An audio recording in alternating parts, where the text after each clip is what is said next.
Once, when Emerson was in the company of men of affairs who had been discussing railroads, stocks, and other business matters for some time, he said, "Gentlemen, now let us discuss real things for a while."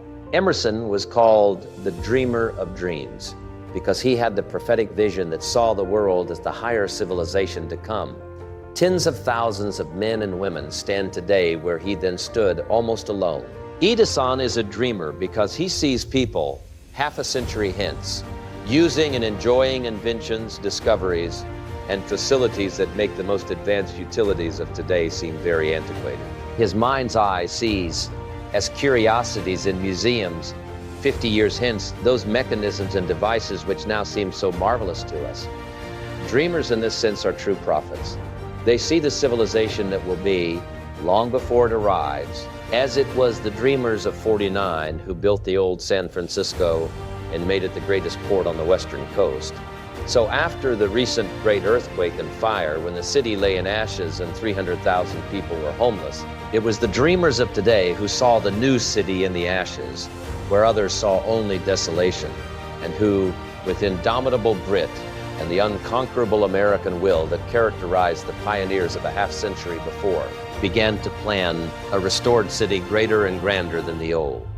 It was in dreams that the projectors of the great transcontinental railroads first saw teeming cities and vast business enterprises, where the more practical men without imagination saw only the great American desert, vast alkali plains, sage grass, and impassable mountains. The dreams of men like Collis P. Huntington and Leland Stanford bound together the East and the West with bands of steel, made the two oceans neighbors, reclaimed the desert, and built cities where before only desolation reigned. It was the persistence and grit of dreamers that triumphed over the congressman without imagination, who advised importing dromedaries to carry the mail across the great American desert because they said it was ridiculous, a foolish waste of money, to build a railroad to the Pacific Ocean, as there was nothing there to support a population.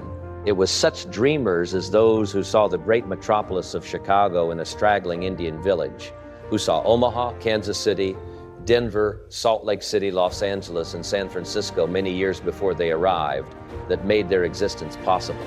It was such dreamers as Marshall Field, Joseph Leiter, and Potter Palmer, who saw in the ashes of the burned Chicago a new and glorified city, infinitely grander than the old. Take the dreamers out of the world's history and who would care to read it? Our dreamers. They are the advance guard of humanity, the toilers who, with bent back and sweating brow, cut smooth roads over which man marches forward from generation to generation. Most of the things which make life worth living, which have emancipated man from drudgery and lifted him above commonness and ugliness, the great amenities of life, we owe to our dreamers. The present is but the total of the dreams of the ages that have gone before, the dreams of the past made real. Our great ocean liners, our marvelous tunnels, our magnificent bridges, our schools, our universities, our hospitals, our libraries, our cosmopolitan cities with their vast facilities, comforts, and treasures of art are all the result of somebody's dreams.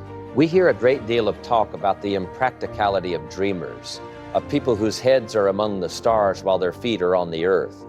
But where would civilization be today but for the dreamers? We should still be riding in the stagecoach or tramping across continents. We should still cross the ocean in sailing ships, and our letters would be carried across continents by the Pony Express. It cannot be done, cries the man without imagination. It can be done. It shall be done, cries the dreamer. And he persists in his dreams through all sorts of privations, even to the point of starvation, if necessary, until his visions, his inventions, his discoveries, his ideas for the betterment of the race are made practical realities. What a picture the dreamer Columbus presented as he went about, exposed to continual scoffs and indignities, characterized as an adventurer. The very children taught to regard him as a madman and pointing to their foreheads as he passed. He dreamed of a world beyond the seas, and in spite of unspeakable obstacles, his vision became a glorious reality. It was the men who, a quarter of a century ahead of their contemporaries, saw the marvelous hoe press and the hand press that made modern journalism possible. Without these dreamers, our printing would still be done by hand. It was the men who were denounced as visionaries who practically annihilated space and enabled us to converse and transact business with people thousands of miles away as though they were in the same building with us. How many matter-of-fact, unimaginative men who see only through practical eyes would it take to replace in civilization an Edison, a Bell, or a Marconi?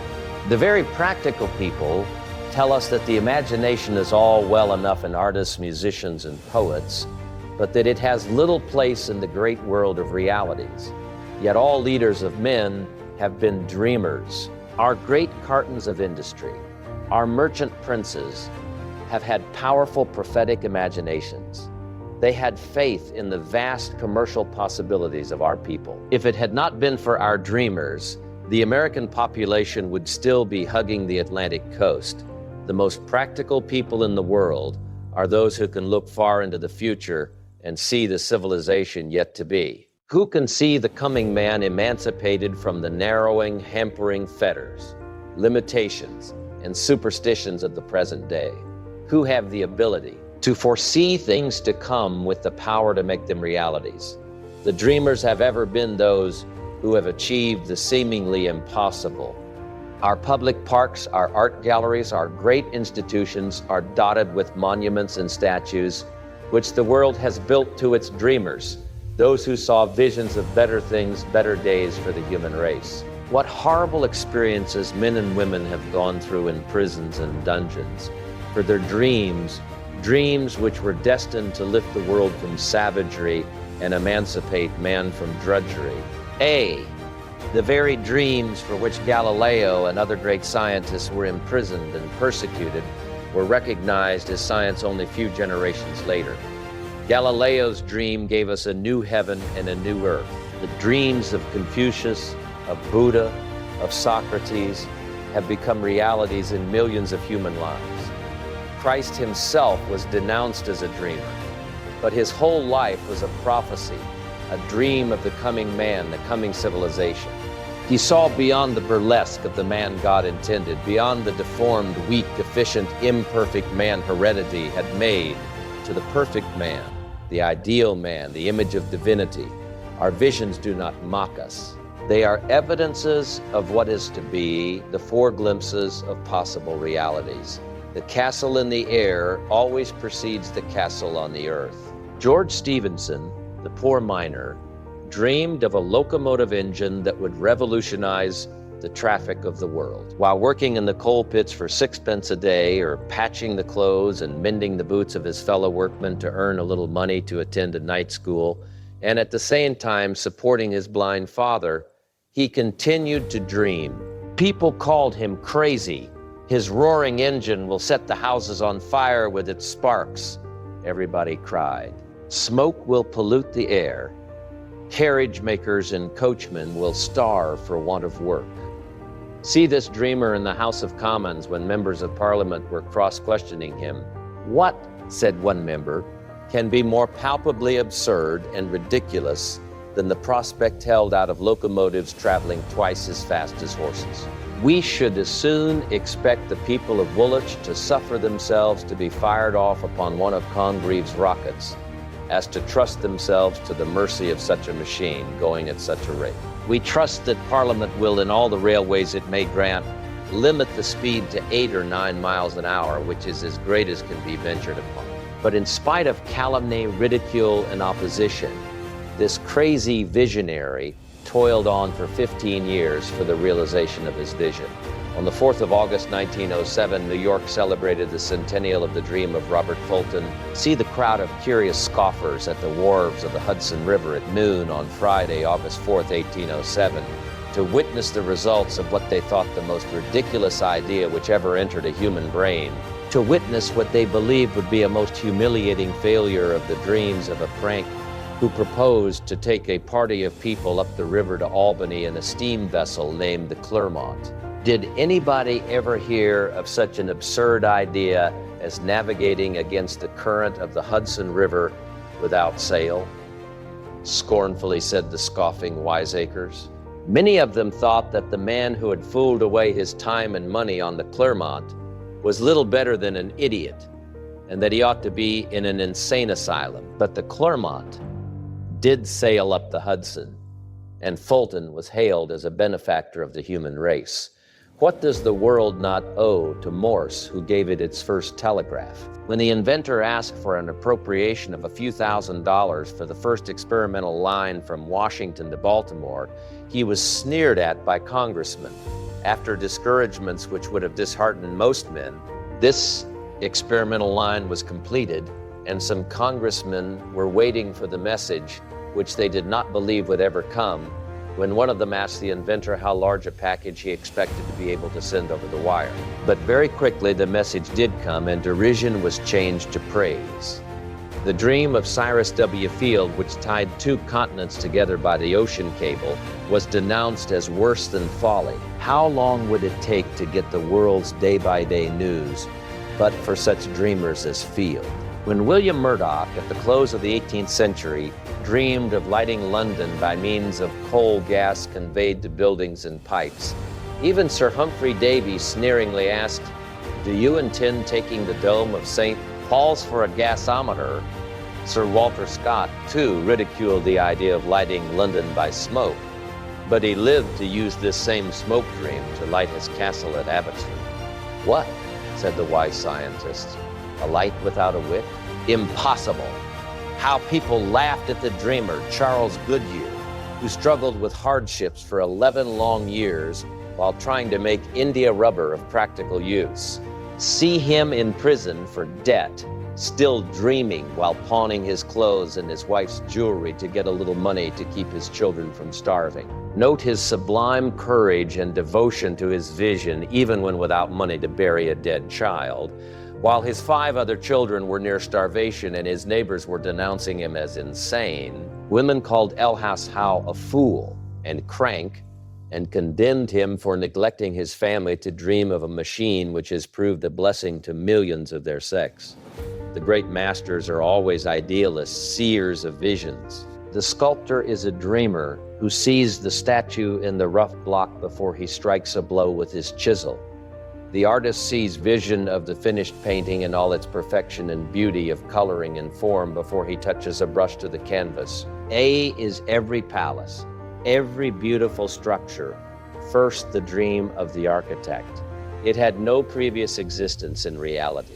The building came out of his ideal before it was made real.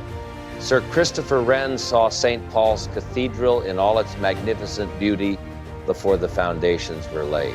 It was his dream which revolutionized the architecture of London. It was the dreaming Baron Haussmann who made Paris the most beautiful city in the world. The achievements of every successful man are but the realized visions of his youth, his dreams of bettering his condition, of enlarging his power. Our homes are the dreams that began with lovers and their efforts to better their condition, the dreams of those who once lived in huts and in log cabins. The modern luxurious railway train is the dream of those who rode in the old stagecoach. Not more than a dozen years ago, the horseless carriage, the manufacture of which now promises to make one of the largest businesses in the world, was considered by most people in the same light as is the airship today. But there has recently been an exhibition of these dreams in Madison Square Garden, New York, on a scale so vast in the suggestiveness of its possibilities as to stagger credulity. A half a dozen years since, this invention was looked upon as a mere toy, a fad for a few millionaires. 12 years ago, there was not a single factory in America making cars for the market. 14 years ago, there were only 5 horseless vehicles in this country, and they had been imported at extravagant prices. Today, there are over 100,000 in actual use. Instead of being a toy for millionaires, the automobile is now being used in place of horses by thousands of people with ordinary incomes. This dream is already helping us to solve the problem of crowded streets. It is proving a great educator as well as a health giver by tempting people into the country. The average man will ultimately, through its full realization, practically travel in his own private car. In fact, this dream is becoming one of the greatest joys and blessings that has ever come to humanity.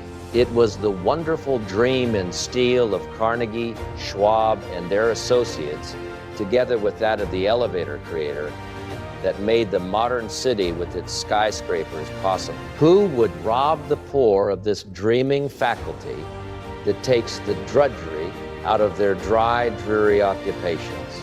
Who would deprive them of the luxuries which they enjoy in their dreams of a better and brighter future, of a fuller education, of more comforts for those dear to them?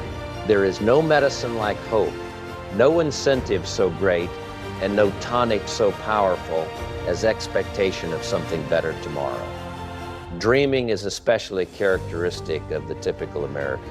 No matter how poor or what his misfortune, he is confident, self-reliant, even defiant at fate, because he believes better days are coming.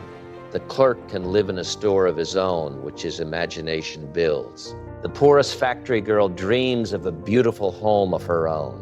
The humblest dream of power, the ability to lift oneself instantly out of all perplexities, trials, troubles, and discordant environment into an atmosphere of harmony and beauty and truth, is beyond price. How many of us would have heart enough, hope enough, and courage enough to continue the struggle of life with enthusiasm if our power of dreaming were taken away from us? It is this dreaming, this hoping, this constant expectancy of better things to come that keeps up our courage, lightens our burdens, and makes clear the way. I know a lady who has gone through the most trying and heart-rending experiences for many years, and yet everybody who knows her marvels at her sweetness of temper, her balance of mind, and beauty of character. She says that she owes everything to her ability to dream, that she can, at will, lift herself out of the most discordant and trying conditions into a calm of absolute harmony and beauty, and come back to her work with a freshened mind and invigorated body. The dreaming faculty, like every other faculty, may be abused. A great many people do nothing but dream. They spend all their energies in building air castles which they never try to make real. They live in an unnatural, delusive, theoretical atmosphere until the faculties become paralyzed from inaction. It is a splendid thing to dream when you have the grit and tenacity of purpose and the resolution to match your dreams with realities. But dreaming without effort, wishing without putting forth exertion to realize the wish, undermines the character. It is only practical dreaming that counts. Dreaming coupled with hard work and persistent endeavor.